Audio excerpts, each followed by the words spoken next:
Kabaro Kunaso Bulsha TV.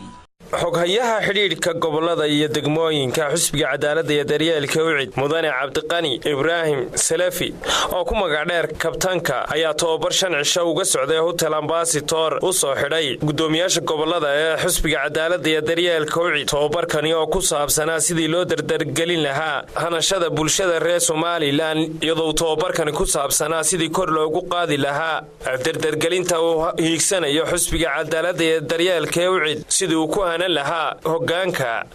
qaranka jamhuuriyadda Somaliland qorayna waxa halkaasi faahfaahin ka siiyay warbaahinta xoghayaha xiriirka gobolada iyo degmooyinka ee xisbiga cadaaladda iyo daryeelka UCID mudane Cabdiqani Ibrahim Salafi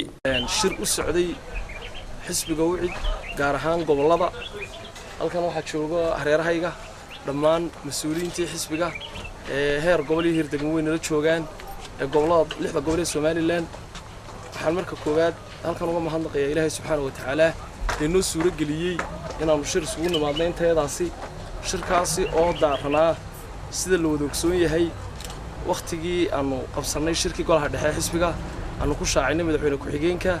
iyo gudoomiyaasha iyo mas'uuliyiinta kale xisbiga ayaa aanu isku nimi haddaanu nahay gobolada xisbiga aanu isku wada nimi ergooyinkii iyo goboladii inoo yimi bay kamid ahaayeen intaa kadibna shirar annaga noo gaara oo xisbiga u gaara ayaanu haysanay shirarkaasi oo dulcudoodu daarayd dardargelinta hawlaha xisbiga oo aanu doonaynay inaanu kor u qaadno shaqadii wanaagsaneed ee gobolada iyo degmooyinka laga hayay awalba inaanu kor u sii qaadno marnaqayaa xiriiriyaha gobolada Cabdiqani Salaf kabtanka oo runtii shaqo aad u badan qabtay oo gobolada isku keenay oo runtii isbarasho iyo maaragtay dardaaran halka laga soo jeediyay dalka xaaladu marayo cid walba way ka daragsan tahay sidoo kale waxaan hambalyeeynaa gudoomiyaha musharax madaxweyne ku-xigeenka xisbiga UCID waana hambalyo gaar ah ruuxaantii oo aan u dirayo dhammaan gobolada bari ruuxaantii maanta inooma sinna saddexda xisbi mid baynu hanti wadaag la leenahay ruuxaantii oo ah xisbiga UCID isagana aan hambalyeeynaa musharaxa maxayta gudoomiyaha koowaad ee xisbiga UCID Cabdinaasir Xasan Buuni oo ka soo jeeda gobolka Awdal oo ahna waliba dhalinyar waliba ahna moogtahay nin aqoon leh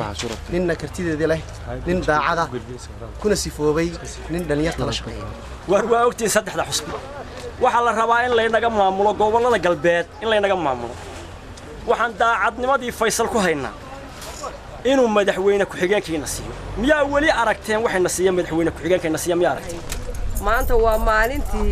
aynu la tartami lahayn xisbiyada kale Umar Shaafi telefishinka caalamiga bulsho magaalada Hargeysa.